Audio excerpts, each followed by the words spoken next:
What? The singer in the crowd. I don't know. Test Zion 16a. The debate, if you put the flour on the altar, you have to put the frankincense as well, the lavona. After you do both of those, you can consume the shirayim, the remnant. Debate Rav Meir and the Chachamim, to have it be pigul, you have to have an intent on both of them, or even an intent on part of the permitter is enough to cause pigul. That's the debate, Rav Meir and the Chachamim. So, Amar Rav, machlokas shenasan esakomet b'shtika. First line of the Gemara. Amar Rav, machlokas shenasan esakomet b'shtika. So you're doing the flour and the lavona. So says Rav, the debate of our Mishnah, of the Chachamim and Rav Meir, is when you put on the komet b'shtika silently. We don't know what your intention is. That's halavona b'machshava. But the lavona, we do know what your intention is. Here seems to be a little bit of a good example that the word machshava, which means thought, sort of implies speech, because we're comparing silence to thought. The thoughts are silent. So another support for Rashi that really thought could really mean verbalizing your pigul, not keeping it in your head. How do you know it's He verbalizes it. I'm saying if he does verbalize. Well, according to Rashi, you have to verbalize it. Yeah. So Jules knows, don't worry. Jules knows what you're thinking. So the debate is when you put on the flour silently, we don't know what you're thinking, but the frankincense, the lavona, we do know what you're thinking. That's a debate. You only had an invalid thought for part of the permitter.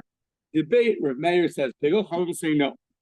Let's say the first thing you did was the flour, and you told us that you're having a wrong intention. You're going to consume the remnants tomorrow.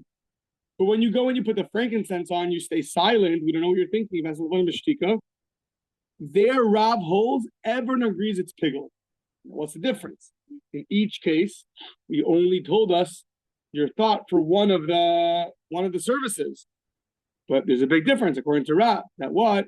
Shekola oseh al das rishona hu oseh. Rav says that when the first thing you do is the flour, and you tell us you're going to have a wrong intention, when you do the second service of the frankincense, so unless you tell us otherwise, we're assuming you have the same intention as the flour. Anybody who does things, we assume is doing it with the same intention. Right? A couple, a marriage counselor, why you here? Says, I don't know. She says, I don't know why I'm here. She says, he doesn't tell me he loves me. I told you the first day. If it changes, I'll let you know. Right? That's the joke I like to say. So same idea over here. The same idea is over here that he told us once he's going to have invalid intention. If he changes his mind, he'll let us know. So that's why Rav says the debate in our mission is only when you told us the incorrect intention second. If you told it to us first, then everyone will agree it's going to be pigul. Because even though you were silent on the second service, but it follows suit from the first service. That's Rav's novelty. Shmuel's going to argue, and then we're going to try to reject Rav over and over again. So, thick skin, right? So Shmuel Amar Adayin Hu Machlokas. Shmuel says no. So maybe that concept is true. In other places, not over here. Here, unless you have explicit pigul intent for both, the Chachamim are not going to say that it's pigul. You have to have explicit intent on both. Having on the first one and being silent on the second one is still going to be a machlokas, the Chachamim and Rav Meir, the rabbis and Rav Meir. So that's the debate, Rav and Shmuel. Now, Yosef, Rava v'kamar lahala shmaita. Rava was sitting and saying over this debate, Rav and Shmuel. And what happened? Ace Rav Acha by Rav Huna l'Rava. Rav Huna, Rav Acha, the son of Rav Huna, said to Rava, I have a question.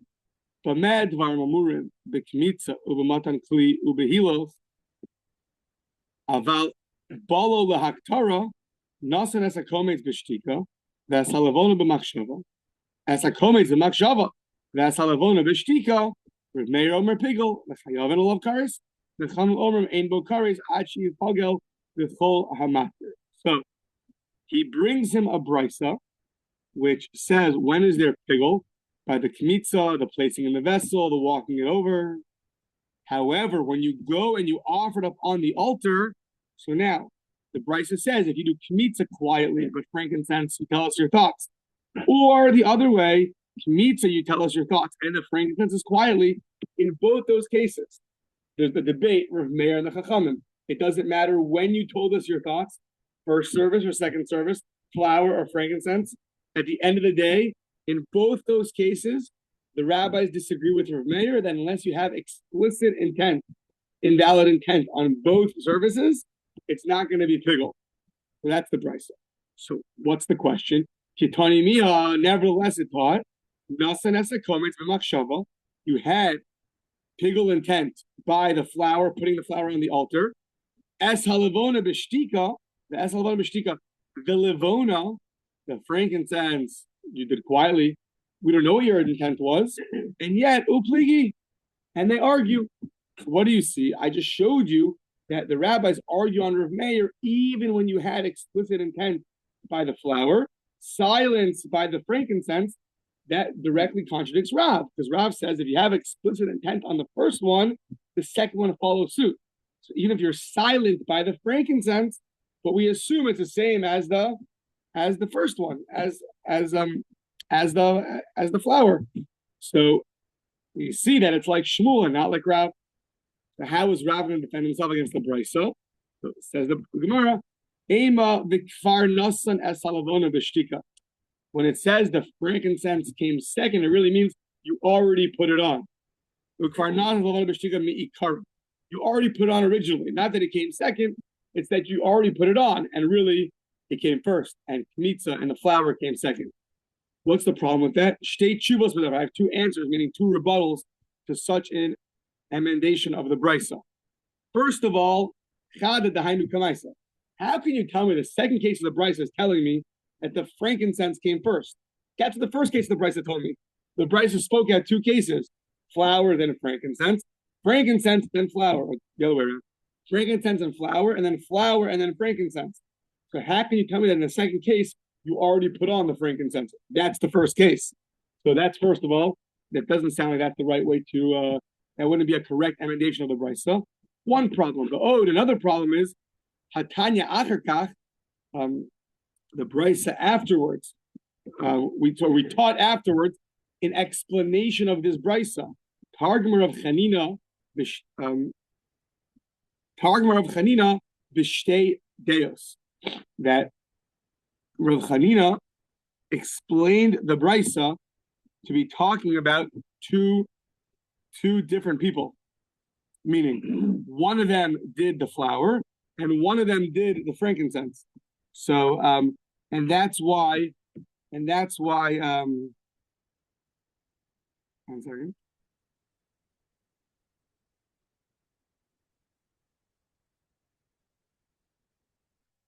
State shuvos v'davar. First of all, the emendation is not going to be good, and second of all,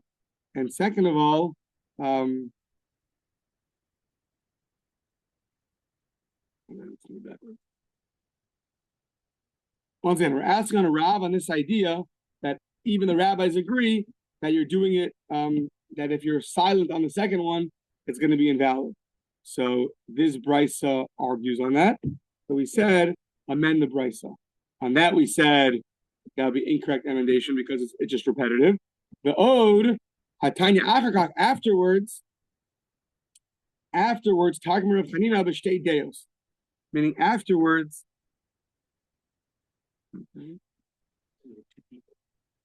sorry.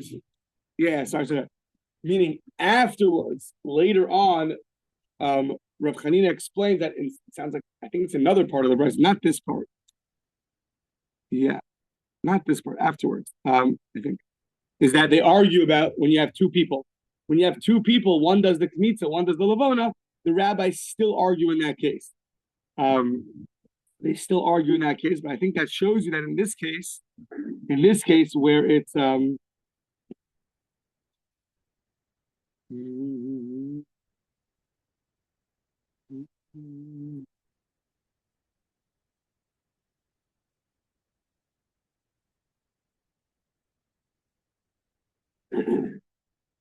One second. Two people, right? So how does that help us? How does it happen? Well, the first one had people intent. Yeah. The second one who did the Didn't. And the rabbis still argue. Good. And there you can't say it goes after the first intent. Right? Yeah.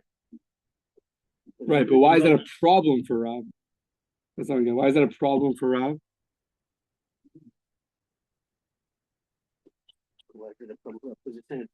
It's opposite from the people came first and involved only part of the matter.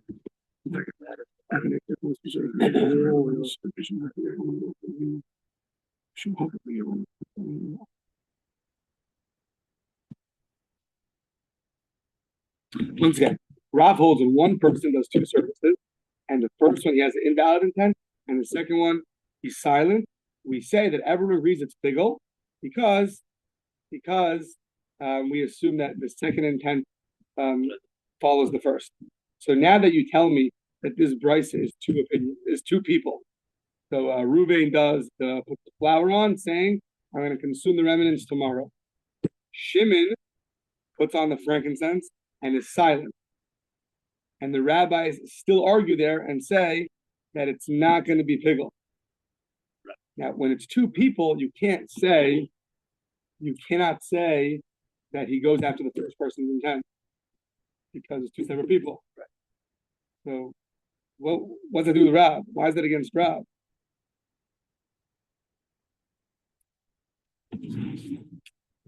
So that's good for Rav. When you change a case, then you lose the.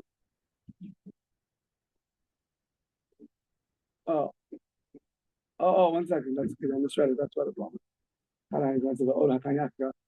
Two minds is permitted for the vote of. Sorry, because I put the comma in the wrong place. My fault. It reads like this: we have a brisa against Rav. We try to amend the brisa, and we have now two rebuttals on the emendation. Okay, this makes sense now. Like this: Shtei tshuvos b'davar. Chada b'hainu kamaisa. The first thing is when you amend the brisa, then you're just repeating yourself. That case 2 and case 1 are the same. One difficulty. The ode hatanya achaka. And 2, that we have a brisa afterwards showing us that in the case that Rav says the rabbis don't argue, really in that case they do argue. So we have a teaching afterwards, a brisa afterwards, which says that they argue even by a case where the person is silent by the second service, and we don't say it follows suit. In the first one, we say that the rabbis argue there too. So those are the two rebuttals. Now, so that's that. Now we're going to answer for Rav instead of amending the brisa. So we have another answer for Rav.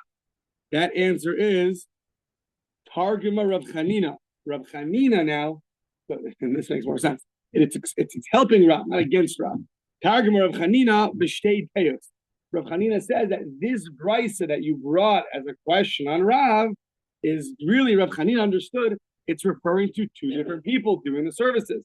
The flour was Reuven. The frankincense was Shimon.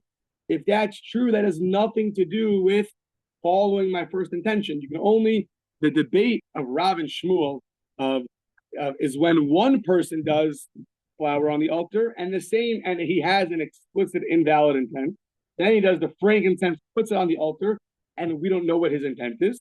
There, Rav says everyone agrees it's bigel. Shmuel says they argue. When it's two separate people, then it's nothing to do with Rav anymore, because one person's intent will never say follows the other person's intent. Each person has their own intentions. So the fact that the rabbis argue here has nothing to do with Rav. Okay, good. Sorry about that. Yeah. So another brisa to attack Rav. So back to Yom Kippur and other things.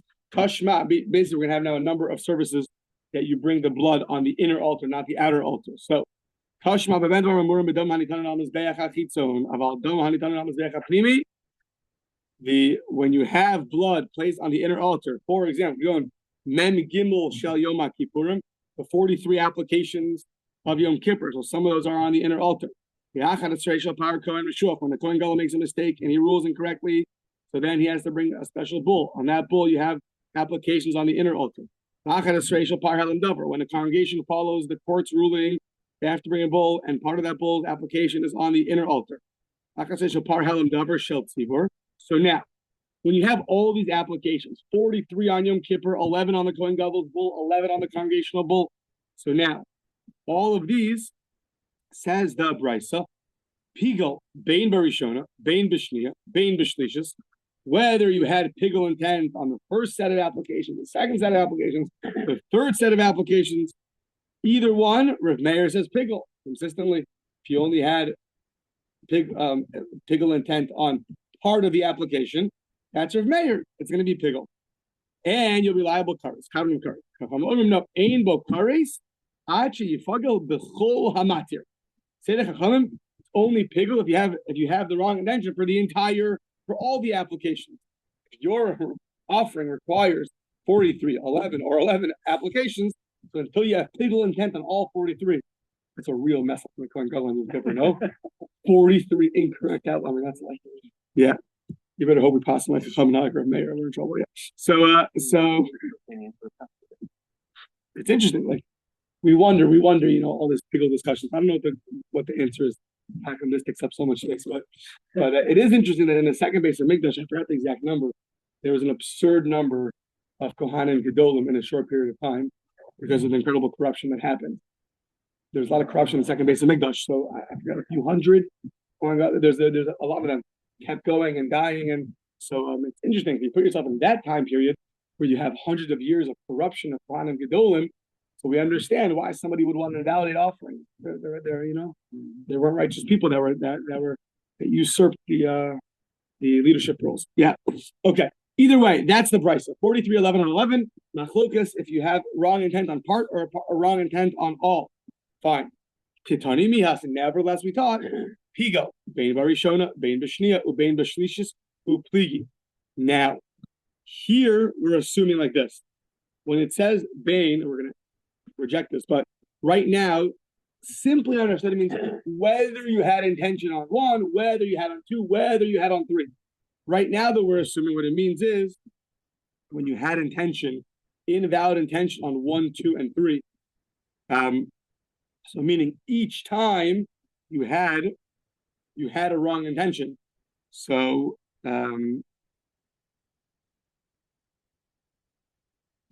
yeah. So no, 1 second.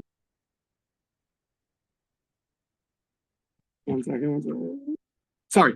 If you have the wrong intention on the, let's say you have on the first application, you have a wrong intention. So it sounds like the Talmud will argue there too. Now, 1 second. If you have 11 applications and you have the wrong intent for the first application, so according to Rav, the rest should follow suit. The next 10, the next 42 should all follow suit. And there should be no debate.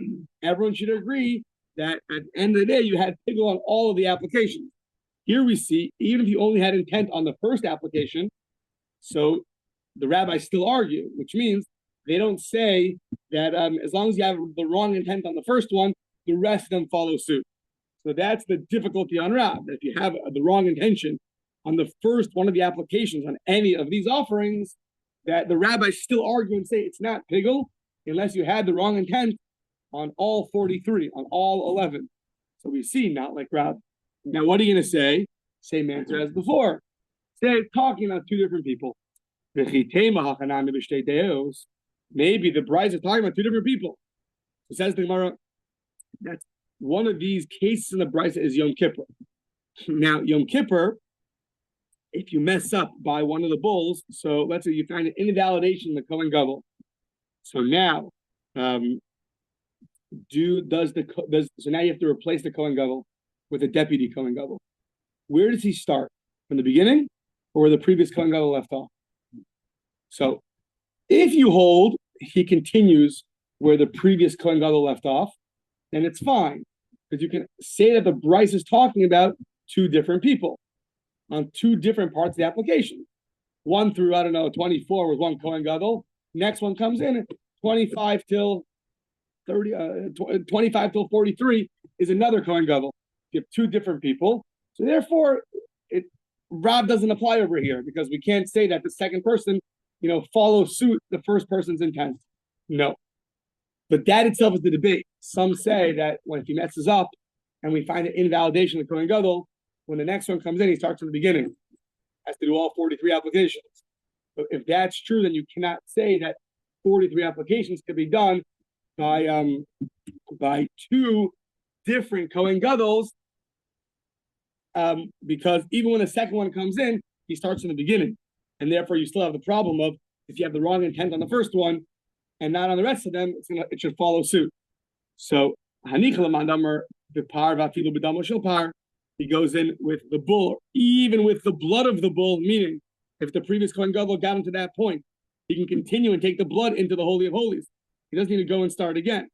That's good. It can be two different people. If you hold that, no, he only goes in with a bull and not with the blood of the bull, meaning he has to start over. So then, and at the end of the day, we have this brisa which says that by Yom Kippur, on the 43 applications, if you have the wrong intent by the first one, the rabbis will still argue and say that it's not going to be pigul until you have the wrong intent by all 43. And that would be against Rav, because there's one person doing all the applications. And yet we see that we don't hold up your principle that if you have the wrong intent on the first one, the rest follow suit. So, Amar Rava, what could be an answer for Rav? The following, you go in Shepigel Barishona, Vishasak, Vishnia, Upigel Bashlishis. Maybe the case is where you had the wrong intent on the first application, then you were silent on the second application, but then you had another explicit pigul intent on the third application. So now, Damrinon, we had a similar Gemara in Zvachim. Damrinon, if you want to tell me this principle that Rav suggested, that everyone who acts on their first intent, so then Mihadar Pigule Bishlishis Lamali. Why did he go back and have an explicit intent on the third application if it just follows suit? So the first one, why did you have an explicit intent on the third one? So what do I see? If the case is that he had explicit intent on the first one and on the third one and not on the second one, so if that's the case,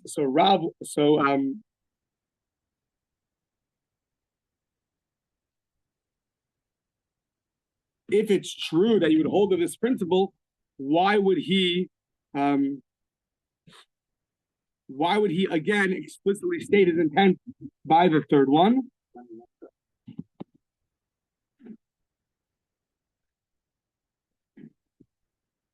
So 1 second.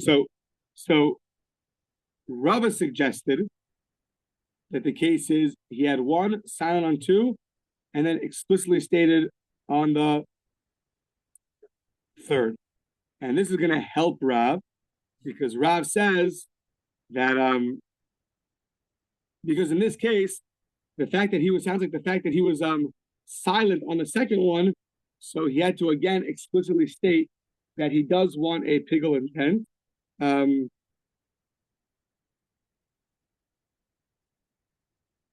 the fact that he had to explicitly state this shows that he's not going with his previous intention. So that would help Rav. Because if he was going with his original intent, he wouldn't speak out the third case. The fact that he spoke it out, it means that I guess the second one in silence broke it up. Yeah. So now, but it can't be. We're helping Rav. Principle one explanation of the original intent applies only when there is no indication to the contrary. Are you saying maybe this Bryce just doesn't hold the Rav in general? Yeah. Is that what they say? I'm trying to help Rav.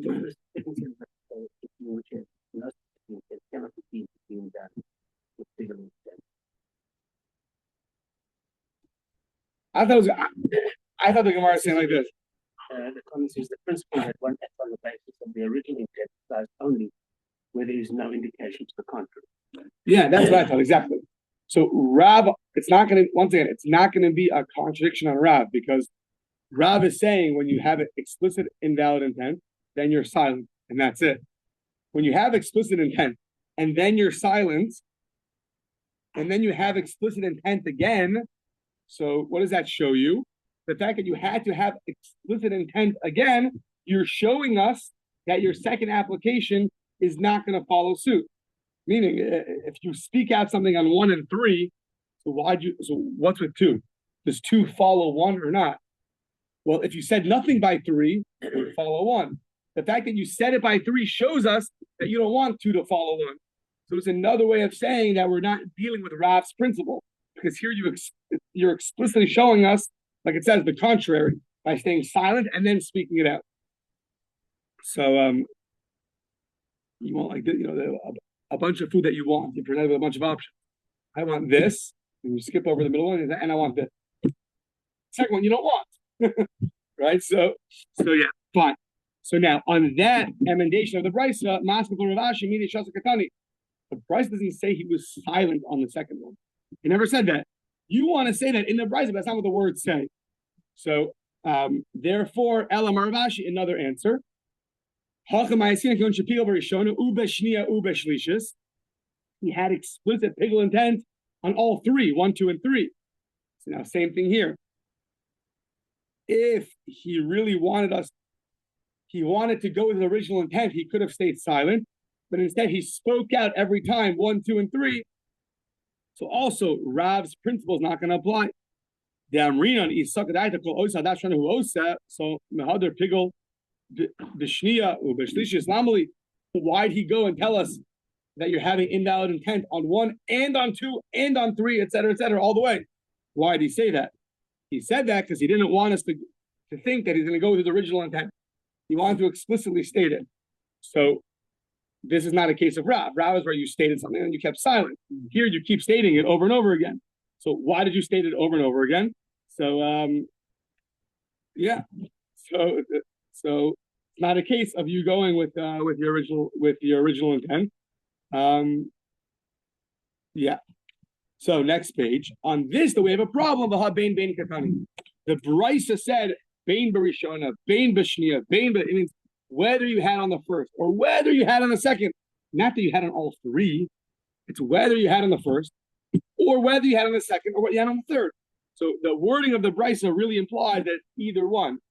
And therefore, that's a difficulty on Ravashi. And therefore, the brisa really remains difficult on Rav. Now, it's a kasha on Ravashi. It's a difficulty. It's not a tiyufta. We don't knock him out. It's just difficult. So, therefore, the brisa could go like Rav. How you answer up this difficulty of the words, we'll need an answer. But it's not a knockout blow to Ravashi. Okay, fine. Amar Mar, Rav Meir Omer Pigol v'Chayim Kares Nichdi Kares Lo Mechayev Achi Piru Kol Amatirin. So what's the problem that Rav Meir said that you're liable for kares, even when you have invalid intent for part of the permitter? Now, Kares Lo Mechayev Achi Piru Kol Amatirin. Only liable kares once you brought all the permitters, once you finish the service. The Amar Mar Yeratza. It has to be appeasing. K'artzas kasher, k'artzas puzzle. The offering is only appeasing, it's only pleasant to Hashem, so to speak, when you finish the service. So too, it's only invalid. Only, right, that's part of the pigul conundrum. It's only going to be pigul once you finish the service. It's not pigul halfway through. So now, the case of Yom Kippur, when you have 43 applications, and I don't remember the whole numbering exactly, which is when we did this in Tzachim early on in the, somewhere in the 40s. So after you apply the blood on the inner altar, so if right then and there it's invalid, according to Rav Meir, and it's pigul, so that blood itself is invalid. So what happened? How came in the chashim b'bifnim paslik came into behechel maya ba'almahu. the kamadi, once you invalidate the inner altar blood because you had a wrong intent, and Rav Meir holds even a wrong intent on part of the perimeter is going to be invalid. So in essence, you're saying that that blood was invalid, that application was invalid. If that application is invalid, when you go to the next set of applications, it's just water being put on the altar. We don't view it as blood because it's only going to be valid if the first one was valid. But if you messed up on the first application because you had the wrong intent, and Rav Meir holds that that's going to be pigul, so when you go to do the next set of applications, that's invalid. So that's a problem because pigul's only when you finish the service. So we're stuck in a conundrum. Pigul's only when you finish the service. Rav Meir holds that even at that point, the blood becomes pigul. Well, if that blood is pigul, then the next blood is just like water, and therefore it's invalid, and therefore you never can finish the service. So how do you get pigul? You're going to catch 22. Half a pigul. Yeah. Half a pigul went to the market. Half a pigul. Okay. So Amar Rabba. So interesting case that basically for each one of the sets of applications, you have one animal, a different animal. Animal got lost or it died or whatever it is. So therefore, you're never using the blood of one of the animals for all of them. And therefore, if the blood is invalid on part of it, it's invalid for the rest of them. You're going to use the one animal for the applications on the inner altar, next animal and its blood for the applications for the outer altar. And therefore, just because that blood became pigul from that animal, doesn't mean that this blood from this animal is going to be pigul. Each one is its own unit, its own set. Now, Rava Amar, no. Another answer, afilu tema par echad v'sir echad. Even if you have the same animal, par echad, one bull or one he-goat, so lefigule meiratzi, that basically, even though Rav Meir holds it's pigul, but at the end of the day, we're not going to invalidate the blood until you finish all of the service. So you're right, the blood is pigul, meaning not pigul like we first understood it. The blood right now is invalid. It's the blood is a valid sprinkle, a valid application with an invalid pigul intent. At the end, when you finish the whole thing, then we're gonna render the offering invalid. Yeah. Okay. Now, just this is totally parenthetical, and really a review of that page in Zvachim. We mentioned in the Brisa 43 applications on Yom Kippur. So we're going to go through. It's not. Some people say 43. Some say 47, some say 48. Why do they say 47 and why do they say 48? Arba'im b'shalosh v'hatanya arba'im b'sheven. No, it's 47. The Brisa says, "Look, actually, not a difficulty." Hakamand Amar Ma'arvin the Karanos. Hakamand Ein Ma'arvin. There's a debate if you mix some of the blood together or not. If you mix it together, so then it's less, only 43. If you don't mix it together and apply it separately, it's going to be 47. By v'hatanya arba'im b'shmona. By another Brisa says 48. So, lo kasha, not a difficulty. The remnant blood, there's two opinions. Is that necessary for the service? If yes, 48. If not, so then 43. Yeah, if all of the applications need to have also the remnant blood spilled on it. So if yes, then you're going to get the 48. If not, then not. Okay. Now, Ibailahu, pigul beholacha, mahu. Interesting case. You have a wrong intent when you're walking. When you're walking the kmitza. When you're walking the flour over. I think it's when you're walking it, not to put into the service vessel, when you're walking to the altar, I believe. So Amar Rabbi Yochanan, so here's going to be a big debate. I think that the pigul b'holacha means you're walking the flour over to the altar, not the flour over to the service vessel. After that, you're walking the flour over to the altar. So pigul b'holacha mahu Amar Rabbi Yochanan holacha kikmitza. The walking over is like the kmitza, and therefore we know that by the scooping up of the flour, if you have a wrong intent just for scooping of the flour and not the frankincense, it's still going to be pigul.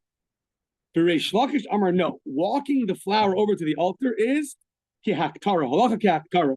That's like applying the flour on the altar. And that is a debate. Rav Meir and the Chachamim. If you have a wrong intent by part of the perimeter on the altar, is that going to cause pigul or not? So let's go within the rabbi's opinion. According to Rabbi Yochanan, walking over to the altar is like kmitza. If it's like kmitza, it's for sure pigul. Reish Lakish says walking to the altar is like haktara, is like applying it on the altar. That, according to the rabbis, is not going to be pigul. Only according to Rav Meir.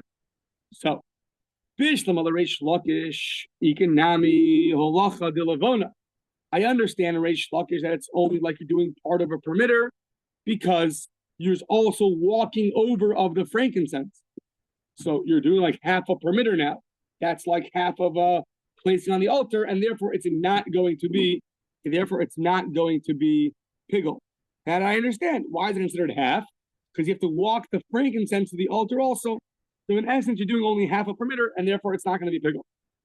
Elul Rabbi Yochanan, why is it going to be pigul? My time. What's the reasoning for Rabbi Yochanan that it's going to be pigul? So Rabbi Yochanan, kol ha'avoda she'ena materes, avoda chashuvahi b'fagala b'pnei atzma. A little bit of counterintuitive logic is that any service which is not necessary, you don't have to walk it over. You can give it and put it on. You don't have to actually do the walking. You could always give it to somebody or put it on or give it to the next guy. The walking itself is not necessarily essential. You can always do the kmitza right by the altar, and all you have to do is just put it on. You have to walk it over. So therefore, it puts itself in a separate category. It becomes more disconnected from the other things like the frankincense, and therefore it's its own thing. And if it's its own thing, so then a pigul intent on that is enough to render it pigul. Amar le Abaye, Harei shchita echad min haklasim. Shavuos, you slaughter only one of the lambs. Now that's an avoda she'ena matirasa. That itself, that is not something which permits anything. What does the slaughtering of one of the lambs permit? And yet we see upligi. We see that the rabbis argue. Titnan, you slaughter one of the lambs, eat 2 chalas tomorrow, or you offer one of the frankincense from the bread to eat the bread tomorrow. What do you see? The rabbis argue and they say slaughtering one of the lambs to eat the Shavuos bread tomorrow is not going to be pigul. But 1 second. So we're assuming now that slaughtering of the lamb doesn't permit anything. What does it permit? So if it doesn't permit anything, it's like walking over the kmitza, and it should be in its own category. And everyone should agree that if you have a pigul intent, it should be invalid. But yet the rabbis argue. So to that we break our assumption. Mi sabris lechem betaner kadosh shchitas kvasim mekatchele. Meaning, at the end of the day, what's the permitter when you slaughter the lamb? Really, it's the application of the blood. Like always, the blood is always the permitter. That was the Gemara's assumption. What does the slaughtering of the lamb permit? Nothing. And yet we see that the rabbis hold that there's no pigul if you just have the wrong intention by one of the lambs. But now we're saying no, it does do something. The slaughtering of the lamb will make the bread in the oven holy. It permits the bread, so to speak. It sanctifies the bread. So it's not like walking of the kmitza, which you can just do the kmitza next to the altar. You don't have to walk it over. That's a totally in its own category. This is not in its own category. It's connected because the slaughtering of the lamb sanctifies the bread. So it is connected. And if it's connected, so then there's a debate that if you have the wrong intent by part of a permitter, is it pigul or not? So now, the habol kadesh kibola hater dummy. A novelty coming to sanctify something is akin to coming to permit something. It doesn't put itself in its own separate category like walking does. No, you sanctify something. That's like you're permitting something. That's connecting you to another part of the service. Once you're connected, you'll have a debate with Meir and the Chachamim if you have a wrong intent for part of it or not. But it has to be connected to another part of the service. Walking is its own category. It doesn't do anything. You don't even have to do it. So when you choose to do it and you have a pigul intent, Rabbi Yochanan will say, It's its own category, and therefore everyone will agree that it's going to be pigul. Masif Rav Simi bar Ashia Cherim Omrim. Interesting case. Pesach. You're slaughtering the korban Pesach, and there's you have to shecht two windpipes, right? The two pipes of the animal, the trachea and the esophagus. Yeah. So, got that right. Okay. So let's say this is like you wonder who would ever do this. Well, the Gemara thinks that it would happen. Yeah. Acherim Omrim Hiktim Molim La'arelim. The first, right? You're shechting through two tubes. On the first tube, you have in mind that the korban pesach should be for the not circumcised. Sorry, for the circumcised. Hiktim molim la'arelim kasha. That's fine. If your first intention was for the circumcised, then even if your second pipe that was shechted was for the uncircumcised, it's kasha. It's good. But hiktim ha'arelim l'molim pastel. But if you first had in mind that the pesach should be for the non-circumcised, which is they're not allowed to eat the korban pesach, and then you had in mind for the circumcised, that's going to be invalid.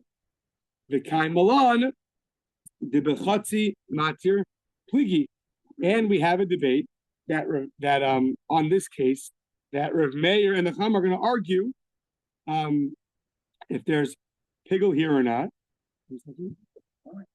Yeah, right. So what did this permit?